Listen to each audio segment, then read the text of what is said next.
దేవుని వాక్యం యొక్క శక్తి, దేవుని యొక్క శక్తి, దేవుని వాక్యంలో ఉన్నటువంటి అంతరార్థం మీకు అర్థం కాక మీరు పొరపడుతున్నారు.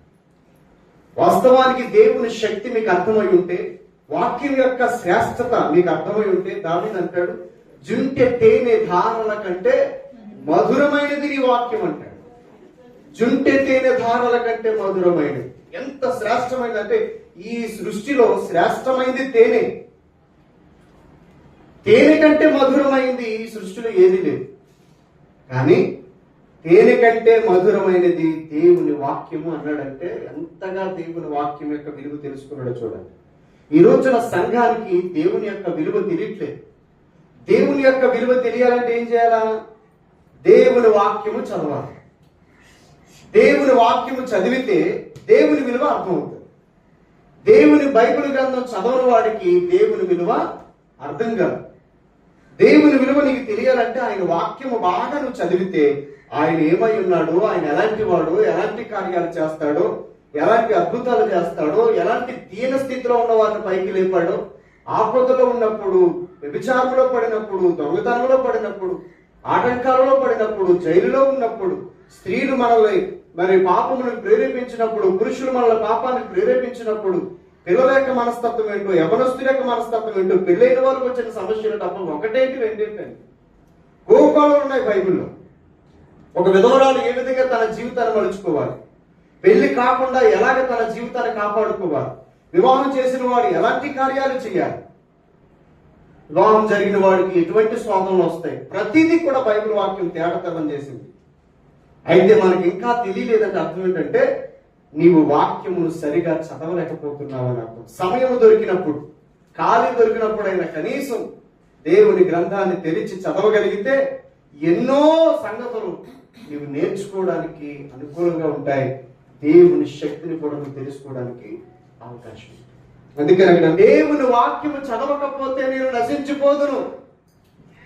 నిజంగా ఈ రోజున ఎంతో మంది ఆత్మహత్యలు చేసుకుంటున్నారు. ఎంతో మంది అనేక రకములుగా విష పదార్థాలను సేవించి, పురుగుల మందులను సేవించి ప్రాణాలను తీసుకుంటున్నారు, ప్రాణాలను కోల్పోతున్నారు, ఆత్మహత్యలు చేసుకుంటున్నారు, నదుల్లో దూకేస్తున్నారు. నేను ఒక వీడియో చేశాను. ఒక ఆయన ఒక లగ్జరీ కార్ వేసుకొచ్చి మనది ఏ బ్రిడ్జో తెలీదు, అది గోదావరి నదిలాగే పారుతుంది, ఆ నది దగ్గరికి వచ్చి కారు సైడ్ ను పార్క్ చేసి కారు నుంచి బయటకు వచ్చి ఆ నదిలోకి దూకేశాడు. ఒక లగ్జరీ కార్ వేసుకొని వచ్చి, మరి అంటే అతనికి కారు ఉంది, బంగ్లా ఉంది, ఉద్యోగం కూడా ఉండే ఉంటుంది.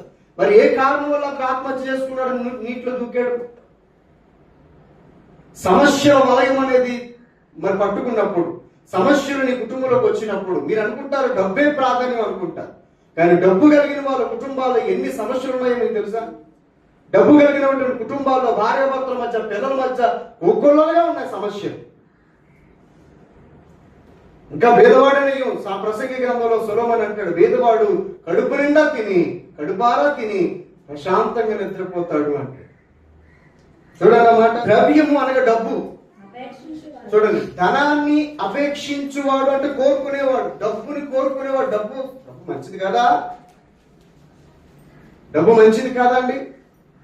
ఈ రోజున లోకం యొక్క చక్రాన్ని తిప్పేదే డబ్బు, మనిషిని ఆడించేదే డబ్బు. డబ్బు చుట్టూ మనిషి తిరుగుతున్నాడు. డబ్బే పరమావిధి. ధనం లేకుండా మనిషికి ఈ రోజుల్లో విలువ లేదు. సరైన సంపాదన లేకపోతే పిల్లరాలతో చేసుకోవడానికి, పెళ్లి చేసుకోవడానికి అమ్మాయి దొరకట్లేదు, సరైన సంబంధం లేకపోతే. ఆ సంబంధం చూసుకుంటే ఖచ్చితంగా ఉద్యోగం చేస్తున్నాడు, పోషిస్తున్నాడు లేదని ఆలోచన చేస్తూ ఉంటాడు. డబ్బు చుట్టూ లోకం తిరుగుతుంది, డబ్బు చుట్టూ ప్రపంచం తిరుగుతుంది, డబ్బు చుట్టూ మనిషి తిరుగుతున్నాడు. డబ్బు లేనుడు విలువ లేదు వాస్తవం చెప్పాలంటే. అయితే డబ్బు చెడ్డదంటారా? దీపము చెడ్డదంటారా? దీపం మంచిదే, మనకి వెలుగిస్తుంది కాబట్టి వెలిగిచ్చే ప్రాంతంలో పెట్టడం వల్ల మనకి వెలిగి అది తీసుకెళ్లి కొంపలు ముట్టిస్తే అది ప్రమాదం. డబ్బు కూడా శ్రేష్టమైందే, ధనము కూడా ఘనమైనదే. కానీ దానిని అపేక్షించువాడు దేవుని కంటే ఎక్కువగా దానిని కోరుకోకూడదు. దేవుడు ఇస్తా ఉంటాడు, నువ్వు పొందుకుంటూ ఉంటావు. దేవుడు ఇస్తా ఉంటాడు, నువ్వు పంచుతూ ఉంటావు. దేవుడు ఇస్తా ఉంటాడు, లగ్జరీ లైఫ్ అనుభవిస్తూ ఉంటావు. అయితే దాని మీద లక్ష్య పెట్టకూడదు భక్తుడు ఎప్పుడు కూడా. ఎన్ని ఉన్నప్పటికీ కూడా దేవుని కొరకు బ్రతకాలి. అబ్రహామును చూడండి, ఎంతో ఆస్తిపరుడు, భూములు ఉన్నాయి, ఆస్తిపాస్తులు ఉన్నాయి, గొర్రెలు ఉన్నాయి, ఎద్దులు ఉన్నాయి, మేకలు ఉన్నాయి, ఒంటెలు ఉన్నాయి, గాడిదలు ఉన్నాయి, వెలగలిగిన ఆస్తిపరుడు. కానీ దేవుని కంటే ఎక్కువగా దేనిని ప్రేమించలేదు అబ్రహాం. ఏమండి? దేనిని కూడా ప్రేమించలేదు. యోబును మీరు చూడండి, ఎన్నో రెట్లు ఆస్తున్నప్పటికీ కూడా దేవుని కంటే ఎక్కువగా దేనిని ప్రేమించలేదు. అంతా పోయిన తర్వాత కూడా ఎవడైనా సరే దేవుని ప్రేమిస్తాడండి? డబ్బు పోయిన తర్వాత, పిల్లలు పోయిన తర్వాత, భార్య పోయిన తర్వాత, ఈ స్నేహితులు పోయిన తర్వాత ఎవరైనా ప్రేమిస్తారా దేవుని? అసాధ్యం అసలు. కానీ అతనికి డబ్బు మీద మనసు లేదు, పిల్లల మీద మనసు లేదు, భార్య మీద కూడా మనసు లేదు. ఏమన్నాడు తెలుసా? మూర్ఖురాలు మాట్లాడినట్లుగా నువ్వు మాట్లాడుతున్నావు. దేవుడు ఇస్తే మేలు పొందుకుంటున్నావు, దేవుడు మరలా తీసుకుంటే దేవుడు నీకు చెడ్డవాడు అయ్యాడా? ఇచ్చినవాడు ఆయనే, తీసుకున్నవాడు కూడా ఆయనే. నువ్వెందుకు చింతిస్తావు? ఎందుకు చింతించాలో? డబ్బు లేదని. ఇచ్చినవాడు ఆయనే, తీసుకున్నవాడు ఆయనే. నీకు ఆరోగ్యం ఇచ్చినవాడు ఆయనే, నీకు బలహీనతను కలగజేసేవాడు ఆయనే. గాయములు కట్టువాడు ఆయనే, ఆ గాయము చేయువాడు ఆయనే, గాయములు కట్టువాడు కూడా ఆయనే. సమస్తము ఆయనే. ఆయన శక్తి మనకు తెలియక పొరపడుతున్నాం. యోబు అంటాడు, ఎన్ని పోయినా, ఆస్తి పోయిందన్న బాధ లేదు, పిల్లలు చనిపోయారన్న బాధ లేదు, స్నేహితులు పోయారన్న బాధ లేదు, దేవుడు నన్ను ఎందుకు విడిచిపెట్టాడన్న బాధ ఉంది ఆయనకి. దేవుడు నన్ను ఎందుకు విడిచిపెట్టాడన్న బాధ, దేవుడు నన్ను ఎందుకు వదిలిపెట్టాడన్న బాధ. ఎంత గొప్ప సంగతి అండి నిజంగా. ఈ రోజుల్లో అలాంటి భక్తులు ఉన్నారంటారా? ఏమంటే దేవుని కోసం సమస్తాన్ని త్యాగం చేసే వాళ్ళు ఉన్నారంటారా? దొరుకుతారంటారా ఈ రోజుల్లో?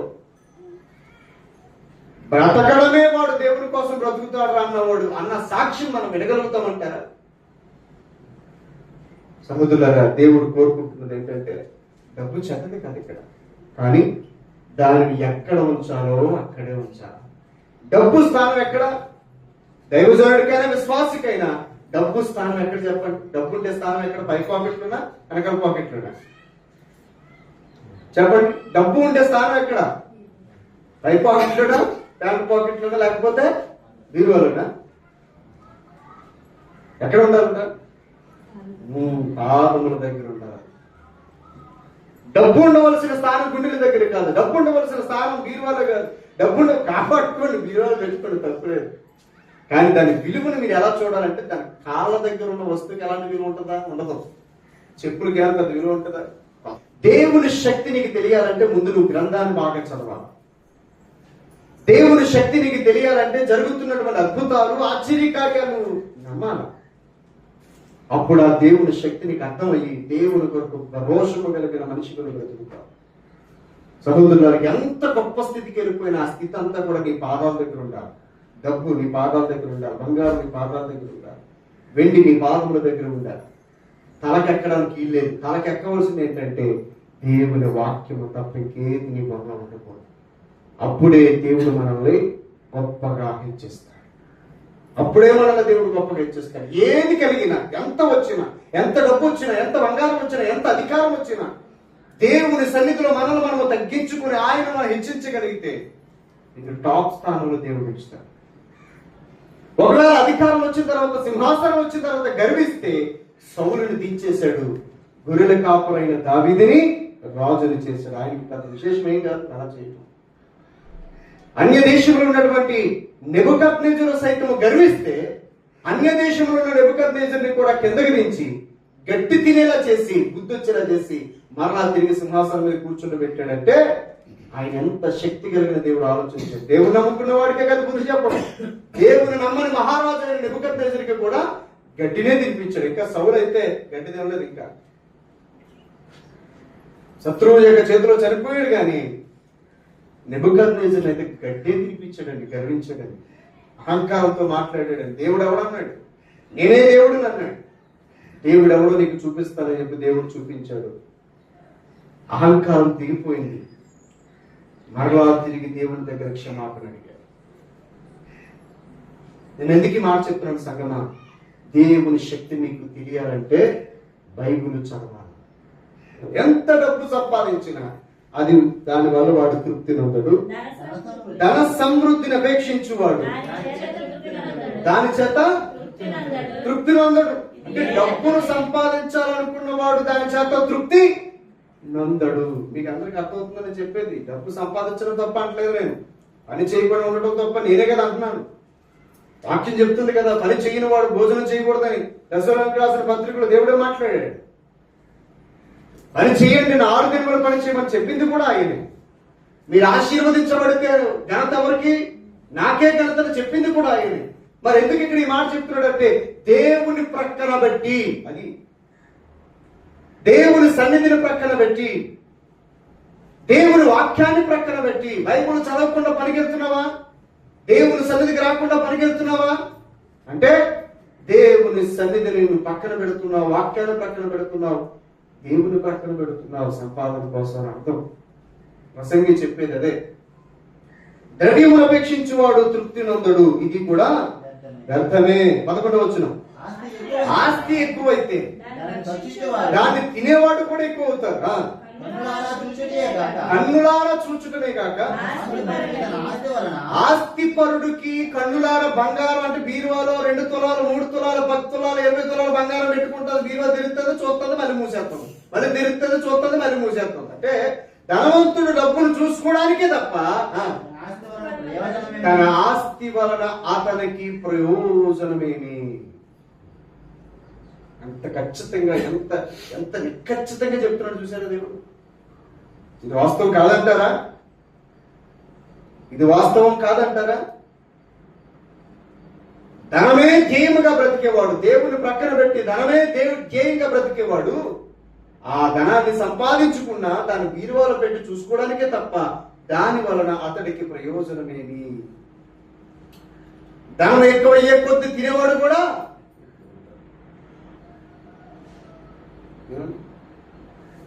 ధనం లేనప్పుడు ఉన్నటువంటి స్థితి, ధనము పెరిగిన తర్వాత స్థితిని ఇంకా పెంచుకోవడానికి ప్రయత్నం చేస్తాం. స్నేహితులు ఎక్కువ అవుతారు, డబ్బు ఎక్కువ ఉంటే, బంధువులు రావడం ఎక్కువ అవుతారు, వాళ్ళ అవసరాలు తీర్చమని అడుగుతూ ఉంటారు.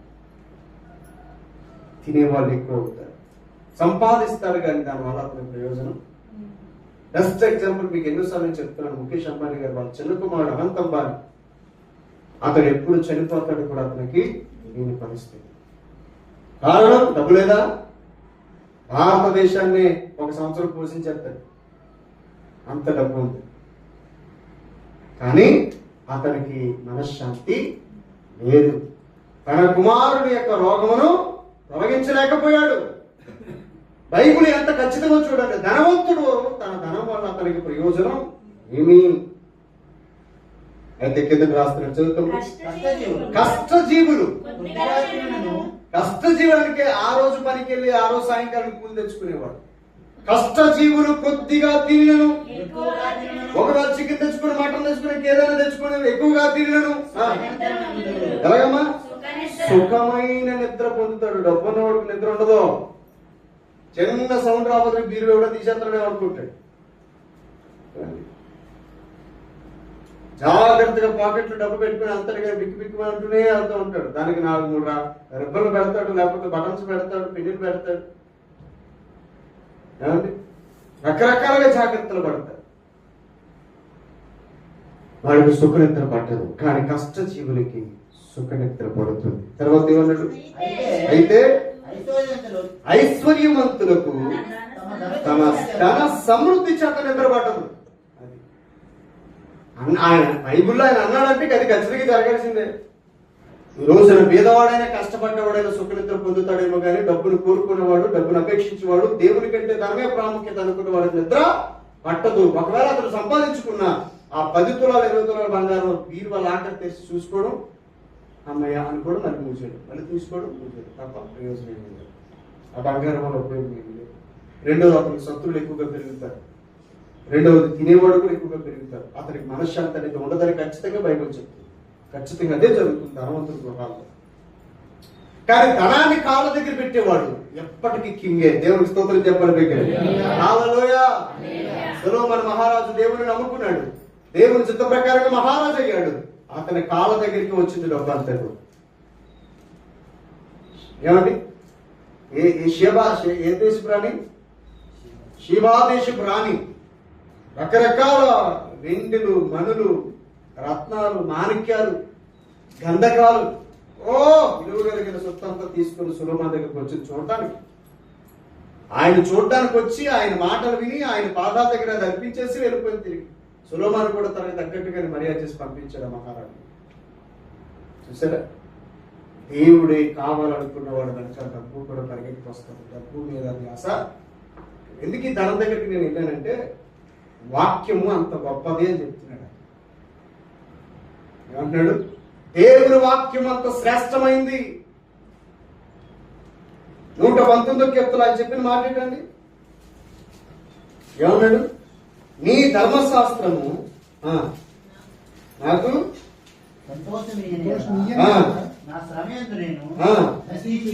చూసారా, నీ ధర్మశాస్త్రము కనుక నాకు సంతోషం ఇవ్వకపోతే నేను నశించిపోయిందునయ్యా.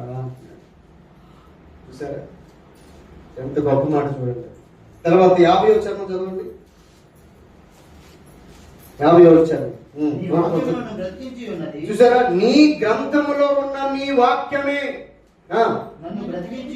నన్ను బ్రతికించింది. నేను తినే ఆహారము, నేను తీసుకున్న టానిక్లు, నేను తీసుకున్న ఇంజక్షన్ కాదయ్యా, నేను చేసిన ఎక్సర్సైజ్ కాదు, నేను బ్రతకడానికి కారణం నీ వాక్యమే నన్ను బ్రతికించింది. తర్వాత నా బాధలో ఇదే నాకు నెమ్మదిని కలగజేసింది. దేవుని నామానికి మహిమ కలుగునుగాక. హల్లెలూయా. ఎంత గొప్ప సంగతి చూడండి. అదే నాకు నెమ్మదిని కలగజేసింది. వాక్యం అంత శ్రేష్టమైన సహోదరులారా. ఇంకా అద్భుతమైన మాట ఏమంటో చెప్పంటారా? చూడండి, 130వ చరణం చదవండి. 130వ చరణం. నీ వాక్యము వెల్లడి అగుటతోడనే వెలుగు కలుగును, అది తెలివి లేని వాడికి తెలివిని కలిగించను. నేను అదే చెప్తున్నాను. చర్చికి వచ్చిన వాడు అప్పుడు కూడా అజ్ఞానిగా ఉండడు. తెలివి లేని వాడికి తెలివి అనుగ్రహించబడుతుంది. బుద్ధి లేనివాడికి బుద్ధి అనుగ్రహించబడుతుంది. డబ్బు లేనివాడికి ధనం అనుగ్రహించబడుతుంది.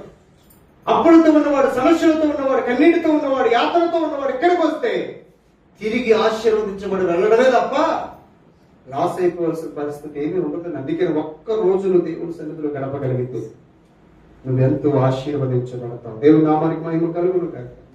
సహోదరులారా, నేను ఎందుకు మాట చెప్తున్నానంటే ఆయన శక్తి నీకు తెలియాలంటే నువ్వేం చదవాలా?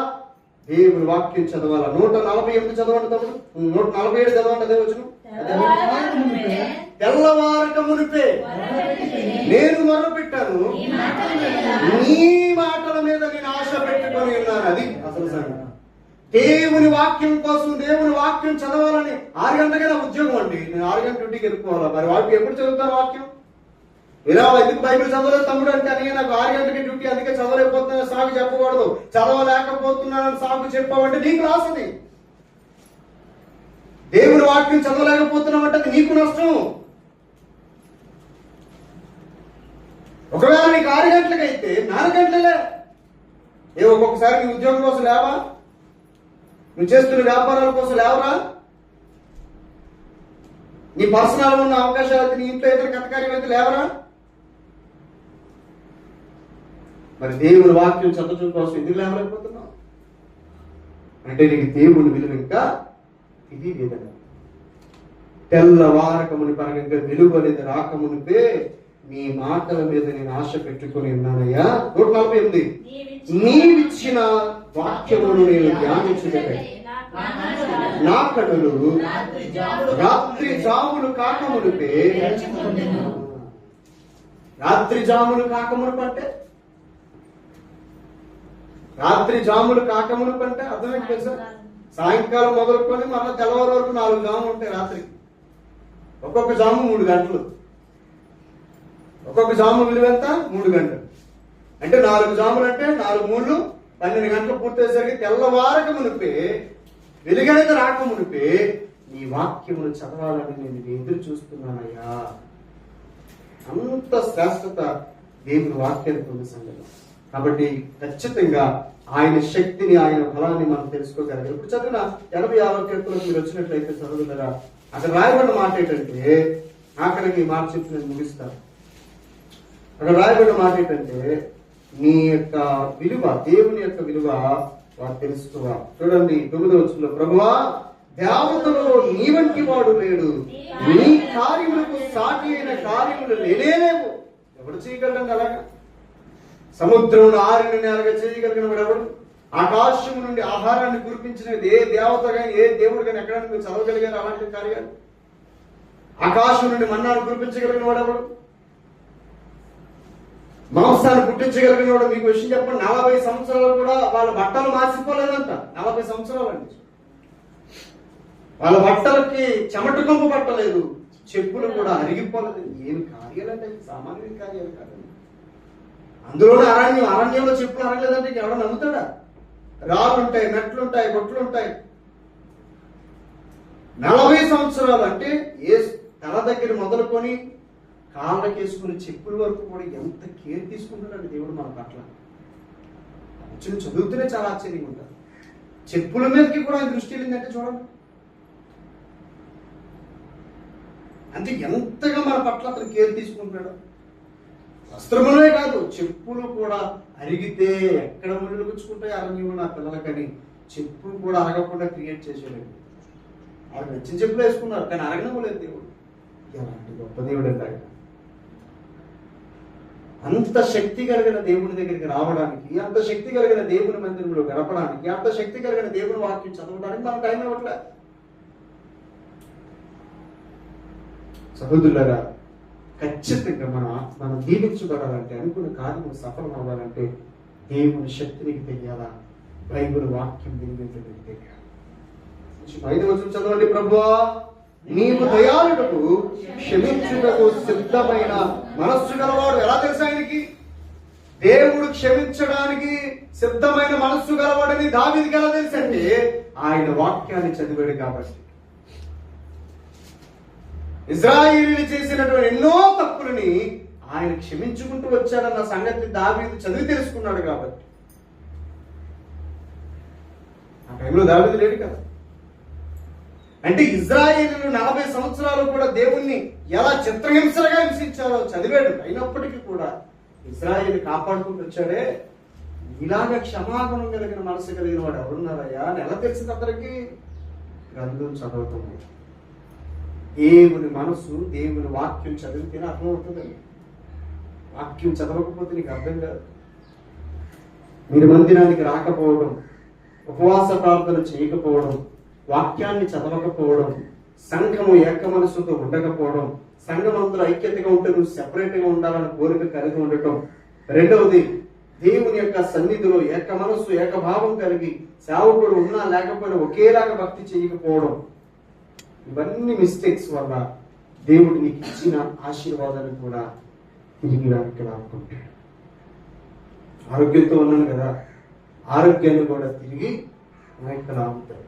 ఎందుకో తెలుసా? ఆరోగ్యము ఆయన ఇచ్చింది, డబ్బు ఆయన ఇచ్చింది, ఆయుష్ ఆయన ఇచ్చింది, సుఖ సంపదలన్నీ కూడా ఆయన ఇచ్చినవి. వాస్తవం చెప్పాలంటే నీవు పీల్చే గాలి ఆయన ఇచ్చింది. మరి ఆయన పని నువ్వు చేయనప్పుడు, ఆయన ఆజ్ఞ నువ్వు మీరినప్పుడు నీ దగ్గరున్న రాజ్యాన్ని, నీ దగ్గరున్న డబ్బుని, నీ దగ్గరున్న బలాన్ని, నీ దగ్గరున్న ఆరోగ్యాన్ని, నీ దగ్గరున్న ఆయుష్ని ఆయన తిరిగి లాక్కొని తన చిత్తాన్ని జరిగించేవాడెవడు, తన వాక్యాన్ని చదివేవాడెవడు, తన మందిర క్రమాన్ని పాటించేవాడెవడు, మందిరంలో పరిచయం చేసేవాడెవడు, ఏక మనసుతో మందిరంలో ఉన్న విశ్వాసాలందరూ చెదరగొట్టేవాడు కాకుండా విశ్వాసుల్ని ఐక్యతగా చేసి అవసరమైతే వాడు కాళ్ళు కడిగి, ఒక మనిషి దేవుడి సన్నిధికి రావడం కోసం అవసరమైతే ఈ కాలు కడుగుతాడు. అమ్మా నీ కాలు పట్టుకుంటాను దయచేసి చర్చ మాని, అర్థమవుతుందా? చెల్లి నీ కాలు పట్టుకుంటాను దయచేసి ప్లీజ్ మందిరం మానేవద్దు. అంటే దేవుని సంఘాన్ని డెవలప్ చేయడానికి, దేవుని యొక్క బిడ్డలను ఐక్యత చేయడానికి ఇతను తగ్గించుకుంటున్నాడు. శిష్యులందరూ గొడవ పడుతున్నారు, ఎవడు గొప్ప ఎవడు గొప్ప ఎవడు గొప్ప. ఎలాగైతే కుదరదని దేవుడే లేచి నడుముకు తవలు కట్టుకొని పల్లెంలో నీళ్లు పోసుకొని శిష్యులు కాళ్ళు కడగడం మొదలు పెట్టాడు. వాళ్ళందరూ షాక్ అయిపోయాడు. ఏడు దేవుడు కాళ్ళు కడగడం ఏంటి అన్నాడు. అప్పుడు ఆయన చెప్పాడు, నేనే మీ కాళ్ళు కడుగుతున్నానంటే మీరు అర్థం చేసుకోండి, మీలో గొప్పవాడిగా ఉండాలనుకునేవాడు అందరికీ దాసుడుగా ముందు ఉండాలి. నువ్వు పనులు చేయించుకోవడం కాదు, నువ్వు పని చేయటం ముందు నేర్చుకుంటే, నువ్వు సంఘానికి సేవ చేయ ముందు, సంఘానికి పరిచయించి, అవసరమైతే వాళ్ళ కాళ్ళు కొడుకు, వాళ్ళు తిన్న ఎంగిలాకులు ఎత్తు, లేకపోతే అవసరమైతే వాళ్ళ చెప్పులు చదువు, వారిని ప్రేమించు, వారిని ఐక్యత పరిస్తే దేవుడు నిన్ను ఉన్నతమైన స్థానంలో హెచ్చించబోతున్నాడు. ఏ మనిషి అలాంటి స్వభావాన్ని కలిగి ఉంటాడో ఆ మనిషిని దేవుడు కనుగొన్నాడు, అతనికే సింహాసనం ఇస్తాడు, నువ్వు నీ రాజ్యము ఇక్కడ నిలబడవు అని చెప్పేసి. కాబట్టి పాస్టర్ సెంటర్డ్ భక్తి మనకు వద్దు. ఏ సంఘాలను అలా చేస్తే మనకు అనవసరం. కానీ మీరు మాత్రం, నేను అనుకుంటున్నాను, మీరే నాకంటే బలమైన వాక్యం చెప్పేవాళ్ళుగా మారాలని ఆశపడుతున్నారు. స్త్రీలోంచి కానీ పురుషుల్లోంచి కానీ నాకంటే టాప్ మెసేజ్ మీరే బాగా, నాకంటే ఎక్కువగా మీరు బైబిల్ చదవాలి. నేను 2 గంటలు చదివితే మీరు 3 గంటల బైబిల్ చదివే పిల్లలు నాకు కావాలి. ఈరోజు నాకు ఎక్కడో సన్మానం జరిగింది, నాకు కదా సన్మానం, మీకు సన్మానాలు జరగాలి. నేను దీవించబడ్డం కాదు, నాకంటే గొప్పగా మీరు దీవించబడాలి. ఎందుకంటే నాలాంటి అనేక మంది సేవకులకు మీరు ఆశీర్వాదకరంగా మారాలి. కష్టపడండి, ధనాన్ని సంపాదించండి, గొప్ప వాళ్ళ అవ్వండి, ఇల్లులు కట్టుకోండి, వాహనాలు కొనుక్కోండి. కానీ దేవునికి ఇవ్వాల్సిన ప్రాధాన్యత దేవునికి ఇవ్వండి. దేవునికి ఇవ్వాల్సిన ప్రాధాన్యత దేవునికి. దేవుడు అప్పుడు మనం బహుగా దీవిస్తాడు.